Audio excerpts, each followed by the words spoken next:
Je me disais que ça pouvait être une histoire assez intéressante à partager. Je sais pas pourquoi je m'en suis souvenu il y a pas longtemps. Ma grand-tante et son mari étaient des immigrants polonais qui ont acheté une maison en Pennsylvanie. Ils y ont vécu un long moment. Mais hélas, en vieillissant, ma grand-tante a développé une forme de schizophrénie. Au décès de sa femme, mon grand-oncle était dévasté et, hélas encore, il a fini par se pendre dans la cave quelques mois plus tard.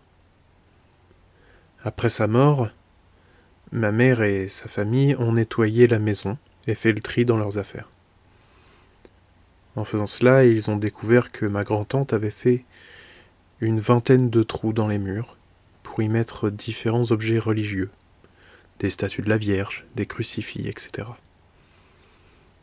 Elle était convaincue que la maison était hantée. Ma mère m'avait dit que, peu importe à quel point ils augmentaient le chauffage, il faisait toujours très froid. Elle entendait des bruits de pas dans les escaliers de la cave. Dans cette même cave, ma mère avait vu ma nièce jouer dans un coin. Elle lui a demandé ce qu'elle faisait, et ma nièce a répondu qu'elle jouait avec le chien. Ma grand-tante et mon grand-oncle avaient un Doberman, certes, mais celui-ci était décédé bien avant la naissance de ma nièce. Ma mère disait qu'elle se sentait mal, anxieuse, à chaque fois qu'elle était là-bas. C'était un endroit avec une énergie très particulière, mais pas vraiment dans le bon sens.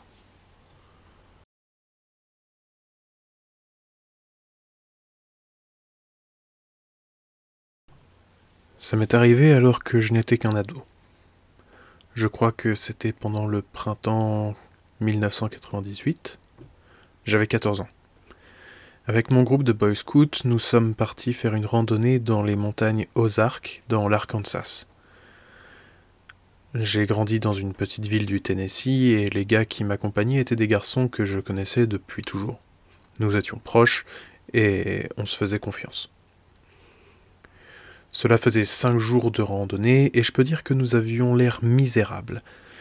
Il avait plu continuellement lors de ces 5 jours, nous étions fatigués, sales et affamés. Les adultes se sont rendus compte qu'ils avaient peut-être vu un peu grand en préparant une randonnée de ce niveau, et le mauvais temps la rendait plus difficile encore. Nous avons donc changé de direction et nous avons rejoint un camping, ceux avec les tables de pique-nique, les feux de camp et un bâtiment central avec les douches et les toilettes. C'était un lieu très reculé, très éloigné de la première maison ou de la première ville environnante. Nous étions tous sales et trempés, et donc nous étions impatients de pouvoir prendre une douche chaude. Il faisait sombre et nous venions de finir de dîner. Un groupe de 5 de mes amis, dont Jérémy, que je connaissais comme tout le monde depuis que je suis tout petit, se sont dirigés vers les douches, qui devaient être à 250 mètres derrière le mur d'obscurité qui nous entourait après un petit chemin descendant en gravier. J'ai fait un peu de nettoyage et une dizaine de minutes après, je les ai suivis.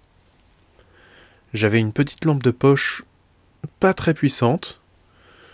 Je me souviens que les bois étaient complètement silencieux. À environ la moitié du chemin jusqu'aux douches, j'ai entendu un bruit sur ma gauche. J'ai regardé et j'ai vu mon ami Jérémy qui se tenait à côté d'une vieille pompe à eau manuelle, à une vingtaine de pas du chemin. Il y avait une lumière étrange autour de lui, comme si la lune brillait seulement sur lui. Il était seul dans les bois, hors du sentier. Je lui ai demandé s'il avait fini de prendre sa douche. Il avait l'air triste et m'a répondu que oui, je pouvais y aller. J'ai répondu ok, et je n'y ai pas plus pensé que ça, jusqu'à ce que j'arrive dans les douches. Quand je suis rentré, tous mes amis y étaient. Et j'ai entendu Jérémy qui parlait dans la douche. Mon sang s'est stoppé dans mon corps, mes poils se sont dressés. J'ai dû m'asseoir pour pas tomber dans les pommes. Mes amis ont eu peur, ils m'ont demandé ce qui n'allait pas, je leur ai expliqué ce qui venait de se passer. Ils ont fait quelques blagues, évidemment, comme quoi j'avais dû fumer des substances étranges, mais malgré ça, je voyais bien qu'il me croyait. Comme je le disais, on se connaissait depuis toujours, on savait quand on se mentait les uns les autres. On a attendu que tout le monde ait fini de se laver, de se brosser les dents, et on est sortis tous ensemble, sans bruit. Quand nous sommes arrivés à l'endroit où j'avais vu Jérémy, ou qui que ce soit, il avait disparu, sans laisser de traces. La pompe, elle, était toujours là. Personne ne l'avait vue avant. Bon, en même temps, elle était loin et elle servait plus. Nous sommes retournés là où nous campions, et nous sommes allés nous coucher, terrifiés. Je me souviens ne pas trop avoir dormi cette nuit-là. Après toutes ces années, je ne sais toujours pas ce que j'ai vu. C'était un autre gamin? Une hallucination? Encore aujourd'hui, je ne sais pas.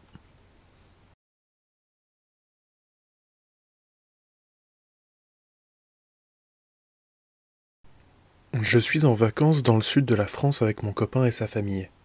Nous passons quelque temps dans un village à une demi-heure de la mer, et cet après-midi, avec mon copain, nous sommes allés nous promener dans le village, et nous sommes passés à côté d'une église et de son cimetière. Nous sommes allés y jeter un œil. Il n'était pas flippant ou quoi que ce soit, vu qu'on y était 2 jours et que c'était en plein milieu du village. Il y avait même des voitures qui passaient à côté et des gens qui y marchaient. C'était un cimetière intéressant pour nous parce que il était très différent des cimetières anglais. Il y avait des tombes de la taille d'un petit jardin avec des familles entières dedans, de très vieilles tombes. Après nous être promenés un petit moment, nous nous sommes stoppés auprès d'un caveau qui n'avait plus de vitres sur la porte et on a regardé dedans. Il n'y avait rien d'étrange à l'intérieur, il y avait juste une croix sur le mur, un vase qui autrefois avait dû contenir des fleurs. Mais l'odeur et l'atmosphère autour du caveau ont brutalement changé. On s'est tous les deux sentis mal à l'aise. À partir de ce moment, nous avons eu l'impression d'être observés depuis l'intérieur du caveau. Et l'air semblait nous écraser. Quand nous avons décidé de partir, j'ai jeté un dernier regard vers le caveau et j'ai cru voir une silhouette nous observer depuis l'intérieur. Je n'ai rien dit, j'ai seulement accéléré pour quitter ce cimetière. Mais cette nuit, alors que nous mangions en terrasse en discutant, je suis allé chercher des fruits dans la cuisine. En les prenant, sur ma droite il y avait le four, et dans le reflet de la porte du four, j'ai vu cette même silhouette, juste derrière moi. Je ne sais pas quoi faire.